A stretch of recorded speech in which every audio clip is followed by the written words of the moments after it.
आज हम ऐसे दिव्य धाम में विराजमान हो रहे हैं। सभी लोग मरने के बाद में गोलोक को जाते हैं, लेकिन आज हम सब लोग गोलोक में हैं। तो गोलोक जहाँ गौ माता निवास करती है वही तो गोलोक है। ऐसी पूज्या गौ माता का हम सब पर प्रेम स्नेह और आशीर्वाद बना रहे। गो रक्षति रक्षत, गो नाम हमारी इंद्रियों का भी है। मात्र इंद्रियों के भरण पोषण के लिए अगर जीवन हमारा समर्पित हो जाए तो फिर मृत्यु लोक में हमारा कृपा से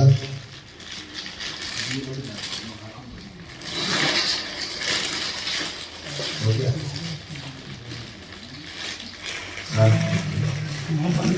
तो भगवान की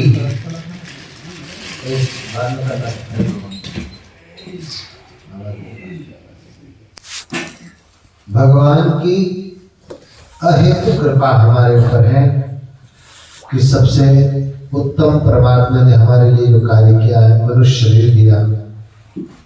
मनुष्य शरीर के बाद में हमें अध्यात्म जगत की ओर जाने के लिए सद्बुद्धि दी परमात्मा ने। मन बुद्धि चित्त अहंकार हमारे चार के शरीर में चार धर्म रहते हैं। मन हमारा संकल्प विकल्प करता रहता है, हमारी बुद्धि जो है वो निर्णय करती है। लेकिन जब तक चित्त में हमारे किसी भी चीज को स्थापित नहीं किया जाता है, तब तक हमारा अहंकार, कौन सा अहंकार? अहम ब्रह्मास्मि, मैं ही वो सच्चिदानंद अद्वितीय ब्रह्म हूं। इस प्रकार का जो अहंकार है, उस अहंकार का नाम है, यह घमंड का नाम अहंकार नहीं करना है। मन बुद्धि चित्त और अहंकार,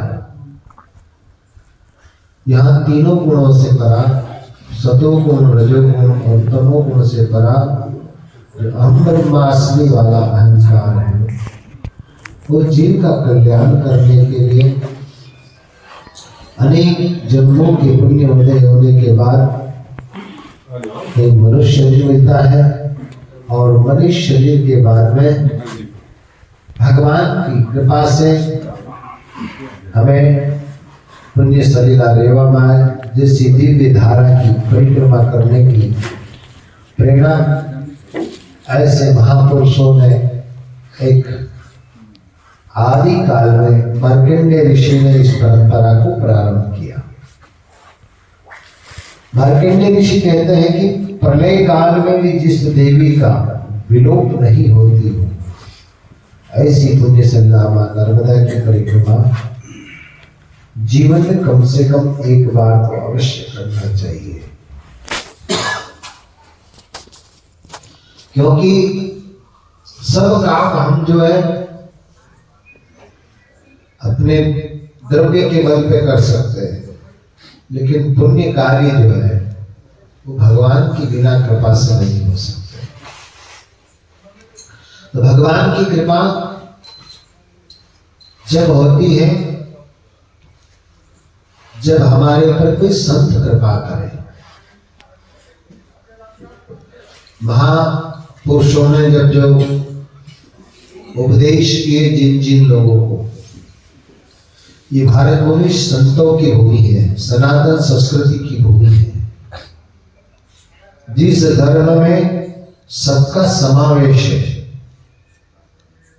व्यक्ति विशेष कोई भी जीव भारत भूमि में ताड़ना का पात्र नहीं होता है। ऐसी ये दिव्य भूमि भारत माता, जिसकी गोद में हमारा जन्म हुआ, मनुष्य शरीर मिलना कोई बड़ी बात नहीं, लेकिन भारत भूमि में मनुष्य शरीर मिलना। एक बार स्वामी विवेकानंद जी विदेश में सत्संग कर रहे थे, और मंच पे जब वो खड़े हुए तो वहां के व्यक्ति ने ला करके एक पत्थर पे सिंदूर लगा करके और स्वामी जी को हाथ में दिया कि आपके भगवान है। सब लोग देखने लगे। कि स्वामी जी अब क्या करेंगे। स्वामी विवेकानंद जी ने दोनों हाथ में उस पत्थर को उठाया और चारों तरफ से घुमा करके उसको मंच के नीचे फेंक दिया। उसने पूछा आपने अपने भगवान को कैसे फेंक दिया। उन्होंने कहा कि भगवान तो सिर्फ भारत की भूमि में जो पैदा होता है पत्थर उसी में स्थापित हो सकता है, विदेश की भूमि पर भारत की भूमि जैसा प्रयोग नहीं। तो भारत माता का कितना हमारे ऊपर उपकार है कि इनकी गोद में हमारा जन्म हुआ और जन्म के साथ साथ पुण्य सलीला मां नर्मदा जैसी हमको गोद मिली मां की, जिसकी गोद में नित्य हम रमण करते हैं। मां की गोद में खेलते खेलते आज 40 दिन पूर्ण हुए। नर्मदा प्रदक्षिणा प्रारंभ हमारी 5 तारीख को हुई और आज 13 तारीख है।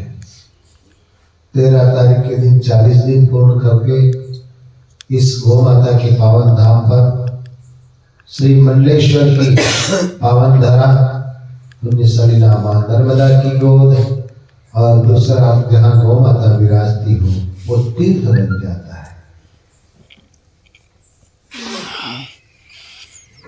एक जगह कहते हैं कि जब कोई साधक साधना करता है तो साधना करने के कुछ स्थान निर्धारित किए हैं शास्त्रों ने। या तो कहीं देव नदी का किनारा हो, पुण्य सलीला मां गंगा जी हो, नर्मदा जी हो, यमुना जी हो, कावेरी कृष्णा आदि जो पुण्य सलीला है, या तो इनके किनारे पे बैठ के साधना करें या किसी वट वृक्ष के नीचे बैठ के करें। और कहीं स्थान नहीं है तीर्थ का तो जहाँ पूज्य गौ माता विराजती है उस स्थान पे आप बैठ जाइए। आपके दिल के अंदर जितने विकार है वो अपने आप शांत हो जाएंगे। गौ माता के जो वहां के वाइब्रेशन होते हैं, जिस व्यक्ति को कोरोना काल में, मैंने कई ऐसे दृष्टांत सुनने में आए कि कोरोना काल में जब कोरोना हो गया और देख लिया कि मरने के अलावा कोई भी चारा नहीं बचा है, पूरे शरीर के वस्त्र निकाल करके और गौ माता की जहाँ झाड़ होती है, गौशाला होती है, उसमें 24-24 घंटे वही विश्राम, जो गौ माता के गोमूत्र और गोबर से जो बाहर निकलती थी, खुशबू निकलती थी, उसमें शुद्ध ऑक्सीजन पाने से उनका जीवन वापस पटरी पे आ गया, धन्य हो गए। ऐसी पूज्य गौ माता की हम लोग सेवा जब नित्य करते हैं उसका पुण्य का फल हमें पता नहीं होता है। विशेष करके हमारे राजकुमार भैया और विवेकी भाई साहब ने जब 2 महीने पहले हम लोग यहाँ आए तो मैंने कहा कि परिक्रमा में जा रहे थे, गुरुदेव रात्रि विश्राम तो गौशाला नहीं होगा, मंडलेश्वर जब आओगे तो मैं कहा इससे बढ़िया क्या सौभाग्य हो सकता है। माँ की गोद में और दूसरी पूज्य गौ माता जहाँ विराजती है, ऐसी गौशाला में हम सब लोगों को शरण मिलेगी। तो माँ की कृपा तो होती है लेकिन गौ माँ की भी हमें ऊपर कृपा होगी। तो पूज्य गौ माता का जो जीवन है वो हम लोगों को प्रेरणा देता है कि जीना है तो परोपकार के लिए, दूसरे के लिए जीना। पूज्य गौ माता घास खाती है, भूसा खाती है और अमृतमय दूध हमको देती है। उसका कोई स्वार्थ नहीं है, निष्काम भाव से हमें दूध देती है। जब गौ माता के कंदोले के ऊपर कितना भी आपका बीपी हाई हो रहा हो तो उसका जो गोंद होती है ऊपर उठी हुई है, जिसका आकृति शिवलिंग जैसी होती है, उसके ऊपर हम सीधे हाथ को घुमाते हैं, ऐसा नहीं करते। उसके ऊपर जब हम लोग हाथ घुमाते हैं हमारा कितना ही बड़ा बीपी बढ़ा हुआ हो उसको नियंत्रित करती है। उसके अंदर केतु नाड़ी होती है जिसके द्वारा सूर्य भगवान से गौ माता विटामिन डी को लेती है और जब हम हाथ घुमाते हैं तो हमारे ब्लड प्रेशर को नियंत्रित कर देती है। अनेक प्रकार के कीटनाशक दवाइयों का उपयोग भी हम कर सकते हैं। गौ माता के गोमूत्र और गोबर के द्वारा जीवामृत बन सकता है। और पंच पल्लवों के द्वारा हम लोग जो ऑर्गेनिक खेती आज वर्तमान हो रही है, और हमारे ऑर्गेनिक खेती का जो अनाज उत्पन्न होता है उसका हमारे जो कीटनाशक दवाइयों का उपयोग करते हैं उससे दुगना पैसा उससे मिलता है, और फिर शारीरिक कोई इफेक्ट नहीं होते उसके अनाज के। इसलिए गौ माता की सेवा, जब तक हमारे शरीर में प्राण रहे, गौ माता की सेवा करें। जीवन में एक लक्ष्य बना ले कि ज्यादा अगर हमसे नहीं हो सके तो कम से कम एक गौ माता का रक्षण करूंगा। एक मानव अगर ऐसा विचार कर ले कि अपने जन्मदिन के उपलक्ष्य में एक वृक्ष लगाऊंगा, पाश्चात्य सभ्यता को नहीं अपनाऊंगा, जो हमारी संस्कृति धीरे धीरे अभी वर्तमान पाश्चात्य सभ्यता की ओर बहुत बढ़ती जा रही है। केक काटते हैं, मोमबत्ती बुझाते हैं, ये हमारी सनातन संस्कृति नहीं है। हमारी सनातन संस्कृति में तो दीप प्रज्वलन करने का संस्कृति है, दीप बुझाने की नहीं है। हमारी यह संस्कृति ऐसी है, काटने का काम नहीं है, या तो जीव और ब्रह्म को मिलाने का काम होता है। तो जब किसी का जन्मदिन हो उस दिन दीपदान हो।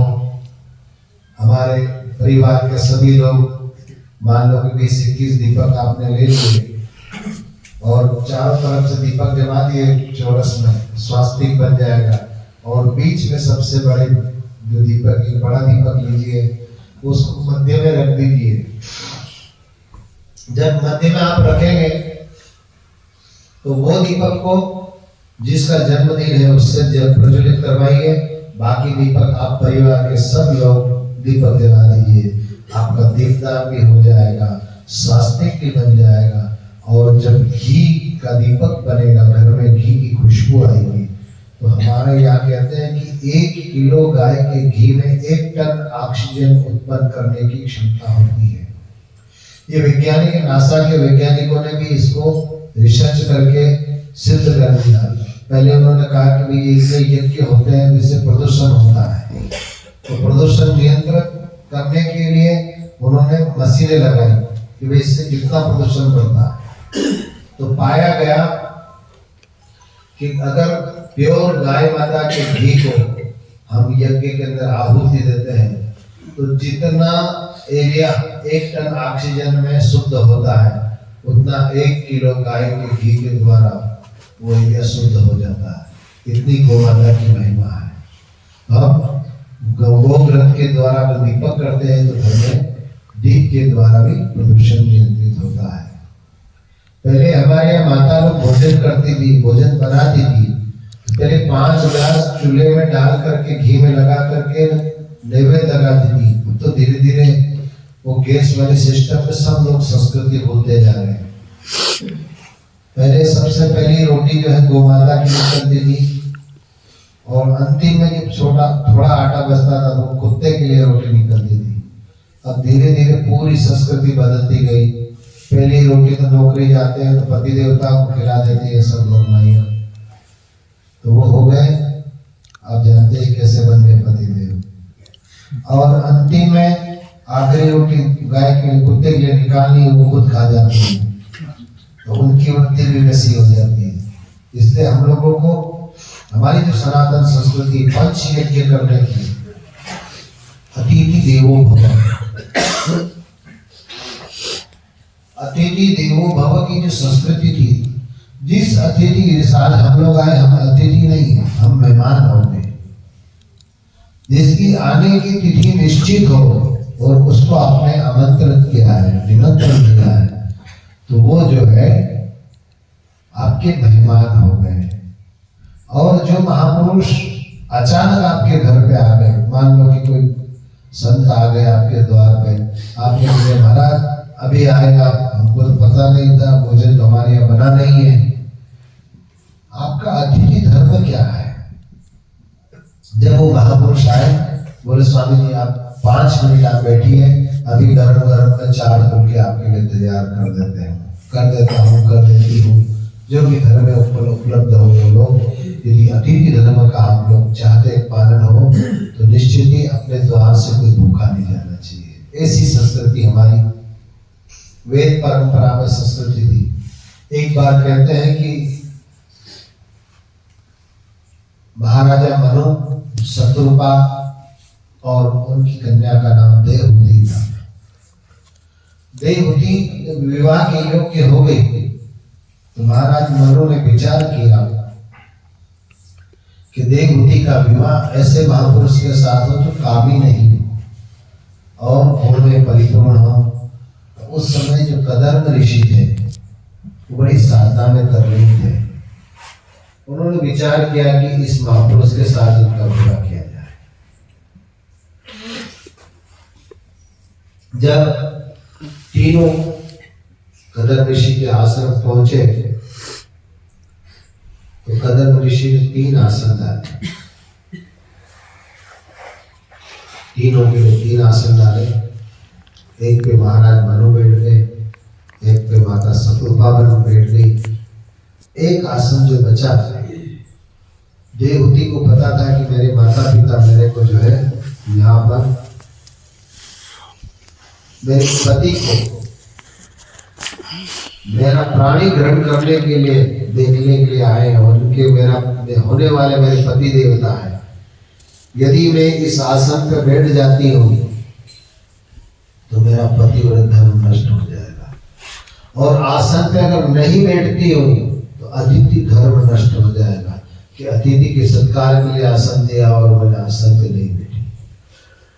तो माता देवहूति ने विचार किया कि अतिथि धर्म भी रह जाए और मेरा पतिव्रत धर्म भी नष्ट न हो। तो उन्होंने जो है दोनों हाथ आसन पे रख दिए, स्वयं नीचे बैठ गई। अतिथि धर्म का भी पालन हो गया और जो है पतिव्रत धर्म की रक्षा हो गई। और इसी आसन के निमित्त कदर्म ऋषि ने माता देवहूति की परीक्षा कर ली कि ये पत्नी मेरी योग्य है या नहीं है। तो उन्होंने जब आसन पे दोनों हाथ रखे तो कदर्म ऋषि समझ गए कि ये सर्वदा मेरे लिए उपयोगी है, मेरी भार्या बनने के लिए योग्य है। उन्होंने फिर कहा कि देखो, मैं विवाह तो कर सकता हूँ आपके साथ, लेकिन मेरी एक शर्त है। बोले क्या? बोले मेरे यहाँ एक योग्य पुत्र का जन्म हो जाएगा, उसके बाद मैं आश्रम छोड़ के चला जाऊंगा, तब करने के लिए। माता देवहूति ने भी कहा कि मुझे भी कामी पुरुष की आवश्यकता नहीं है, यदि योग्य संतान मेरे यहाँ हो जाएगी तो मैं भी आपको हर्ष के साथ में विदाई दे दूंगी। अब धीरे धीरे कदर्म ऋषि का विवाह हो गया। फिर इनके यहाँ 1 2 ऐसे करते करते 9 कन्या का जन्म हुआ। माता देवहूति की 9 कन्या हुई और अंतिम में एक पुत्र का जन्म हुआ। वो आप सब जानते हैं, उनका नाम था कपिल भगवान। और कपिल भगवान का जब जन्म हुआ तो कपिल को आश्रम में छोड़ करके कदर्म ऋषि तो चले गए वन में, बद्री का आश्रम में तप करने के लिए। और कदर्म ऋषि जो है जब चले गए तो माता देवहूति बड़ी चिंतित रहने लगी। एक दिन माता देवहूति नीचे बैठ गई और पुत्र जो उनके कदर्म ऋषि थे वो कपिल भगवान को आसन पर बिठा करके माता ने उनसे वेद का जो सूत्र है, जो ज्ञान है, माता नीचे बैठी है और पुत्र उनको उपदेश कर रहे हैं। जो सांख्य शास्त्र हम बोलते हैं, हमारे सनातन धर्म में 6 शास्त्र है। सर्वप्रथम जो है सांख्य है, और सांख्य शास्त्र का जो निर्माण है वो भगवान कपिल ने किया है। तो ऐसे कपिल भगवान का जो चरित्र है, वो जीवन में जिन कपिल भगवान ने सगर के 60,000 पुत्रों को मात्र अपनी भ्रकुटी मात्र से भस्म कर दिए, ऐसे कपिल भगवान अतिथि का मान कैसे रहता है। हमारी सनातन संस्कृति में अतिथि का कितना महत्व है। माता को उपदेश किया और माता ने जो है उनको गुरु बनाया। गुरु जरूरी नहीं है कि आप किसी और व्यक्ति को बनाए। यदि योग्य आपके घर में भी कोई व्यक्ति है तो उससे आप दीक्षा ले सकते हैं। और जैसे भगवान भोलेनाथ ने जगत अंबिका मां पार्वती को दीक्षा दी, गुरु मंत्र दीक्षा दी। तो गुरु मंत्र हम कहीं से भी प्राप्त कर सकते हैं। तो ऐसे महापुरुषों को अतिथि धर्म के साथ साथ हमारी सनातन संस्कृति का रक्षण करने के लिए इस पृथ्वी पर संतों का बार बार आगमन होता रहता है। ऐसी भारत भूमि को हम प्रणाम करते हैं। और आज जो है राष्ट्र समर्पित यात्रा, तो नर्मदे माँ की कृपा से राष्ट्र समर्पित नर्मदा प्रदक्षिणा यात्रा का, सेवा यात्रा का आज 40वां दिवस इस मंडलेश्वर ग्राम में आज रात्रि विश्राम कर कल धारेश्वर में रात्रि विश्राम होगा। और जिन जिन लोगों ने प्रत्यक्ष रूप में अप्रत्यक्ष रूप में यात्रा में सहयोग किया, उन सबका बहुत बहुत धन्यवाद। सुनाना बहुत कुछ था लेकिन आज सर्दी जुकाम बहुत तेज हो गई है। तो माँ की खूब कृपा सबको प्राप्त हो। प्रत्यक्ष रूप में तो वे कहते हैं कि जनप्रतिनिधि जो जहाँ उपलब्ध हो जाते हैं तो वो सबका प्रतिनिधित्व हो जाता है। आज या मेयर जी अकेले नहीं बैठे, 2.5 लाख इनके मतदाता है। ये 2.5 लाख लोगों का प्रतिनिधित्व कर रहे हैं हमारे बीच में। और विवेक जी तो कितनी कोई यात्रा निकले, कोई संत आ जाए, सबकी यात्रा की अभी मैं सुन रहा था ऊपर से कुछ देवियां जो है ये तुमरा दीदी के आश्रम से परिक्रमा कर की चिंता भी कर रहे हैं, वहां भी इन्होंने पूरी व्यवस्था जोड़ी। संगठन के जितने लोग आ जाए उनकी भी सेवा करते हैं। तो जहां जाते हैं सबकी सेवा में लगे रहते हैं। भगवान लक्ष्मी मैया इनको खूब कृपा करे और ऐसा ही इनका जीवन आध्यात्म में बना रहे। हमारे महाराज जी रमण जी बिहारी, हमारे ठाकुर रमण बिहारी, ये भी कहीं से घूमते घूमते ढूंढ लिया हमको और यहाँ आगे हमारा श्री बता रहे। सबका बहुत बहुत साधुवाद, धन्यवाद। हम लोग नर्मदा अष्टक रुद्राष्टक करके मेरी वाणी को विराम दूंगा। आइए पुण्य सलिला मान